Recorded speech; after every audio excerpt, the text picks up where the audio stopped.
Alright, got a new project. Try to make this quick. Introduction pretty quick, but as you can see, it's a 3 horsepower Briggs and Stratton. It's on this little base here. We had these shipping containers in the backyard of storage, a lot of stuff from my grandfather, and this was in there. Seen it had this coupler device on it, and searching through some other stuff back there, I found this. Same deal. It's a 12 gallon per hour hydraulic pump, so might be able to make something there, but this thing, it's free. Moves, but has been touched for a while, and the gas tank's completely dry, and it's got some wear, but the oil looks pretty good, and it's still got oil, so the recoil doesn't return, and the throttle is really loose, but I'm just gonna make this video because I'm gonna start working on it here. It's half decent condition, but I bet you I can get this thing running today, so I just figured I'd do a quick introduction. I'm going to turn my heat back on. That's why I'm making this quick. It's probably like 20 degrees out today, so we'll see. So I'll bring it back when I get some progress. So here we go. So I don't know how good this audio is going to turn out because I got the heater running over there, you can see in the corner. But I didn't get it running the night I first made the intro to this video, and that's because I didn't have no spark, and I had thought that it had a system, but I looked it up and it confirmed it that this has a coil like this and a points and condenser system as well underneath the flywheel. And I already put it back all together. I didn't get a chance to show the camera here, but what you do is on this model you take this clutch off here. You can see that it goes one way and locks in. When I turn it to the right, see it's locked for the recoil start. Take that off, and you can just hit it off with a hammer on one of these ears or down in here. I had to use a pair of large channel locks and it heated up, but that's because it's been sitting for a while. So I took that off, and then the flywheel slides right off of a keyway, and then behind that it's a little aluminum plate, 2 1/4-inch bolts, and then you got the points and condenser, and then my main issue was that the push rod that goes up and down and pushes the points open and closes the points was stuck in there, and I heated it up and sprayed it with some PB blaster and couldn't get it free. So I did some research, and I was contemplating on getting a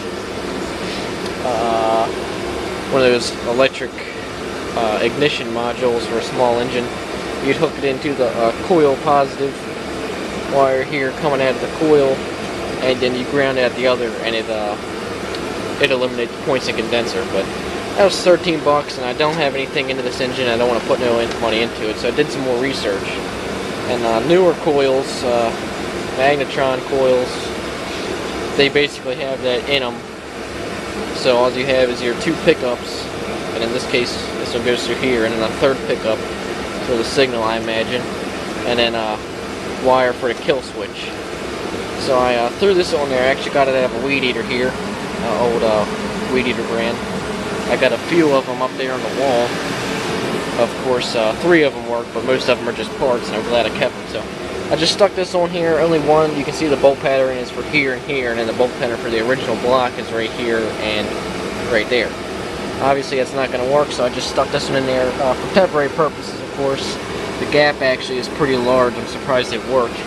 Which leads me to the next point. As I pulled it, and I had spark right away. So just put it in there. You can see the plug's loosening. I tighten it down. Sprayed some starting fluid in there, just because that's what I had. I haven't touched the carburetor yet, and I'm hoping I'm not going to, but it looked pretty dirty. But so far, yeah, it ran for like 10 seconds or so. Not even that, just on the fluid I was shooting in there. First time I ran it probably over 30 years. It's been sitting so long, so I'm really pleased with that. So the next step is I'm going to try to run some fuel through the line back there into the carburetor and see if it picks it up, and I'll try to get some footage of that. But also salvage just momentary switch from the weed eater here, and I'm going to hook up a kill switch to it just so I have one. I can always just choke it out with my hand like I did earlier, but so anyway, that's pretty cool. You can retrofit these with that. So I'm going to do a little work and see if I can get some running footage for you. Alright, figure I'll show you. I got this little kill switch going here, and I took the ends off the cables that it came with. You can see a little female spade connector there, and cut them off, and just soldered a piece of wire in between. See this one here. So that's how I'm going to do that, actually. I don't know where I'm going to put it, but I'm going to tape these up. And just so I have a kill switch, I guess I could always reinstate the little ground kill switch that they had originally. A little piece of metal that would ground out the spark from the plug. So anyway, I figured I'd bring that to you. You probably can't hear it anyway, but let me get this thing running for you. Well, there it is. I just ran it a little bit. I don't have a tripod or nothing. I'm going to try to fire it up. This is the throttle here, and it'll only run at idle. I can only get it run idle when it'll rev up a little bit and then kind of stall out. So I don't know if I should even take the carburetor apart to try to clean it, because it's feeding pretty good right now. But let me go ahead and try to do a one-hand start here. It's going to be kind of difficult because the throttle's going to close, but I don't know what. Let's set this back here.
Well, it revved up, no problem there. You're seeing it shooting flames. It was revving a little too much, but actually runs pretty good. Maybe I got a little leakage right there around that top seal, but just barely.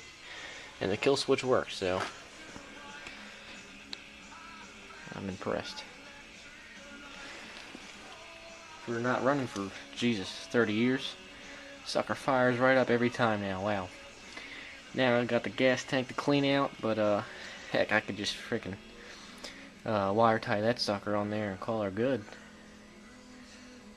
Wow. Smoking a little bit, but what do you expect? Sucker's quiet too, but it's only 3 horsepower, so I guess as expected. Well, that was fun. Let's see. Get the label in there. I couldn't find the spec sheet on it. I think it may have it wrote it off. Yeah, there's a few more decals there, but I got no idea when this is from. I have to look it up and see if there's maybe a stamping somewhere. 70s, late 60s maybe. So that's exciting. Thanks for watching. I'll try to bring more on a couple different engines I have that are older. And if you have any questions, let me know.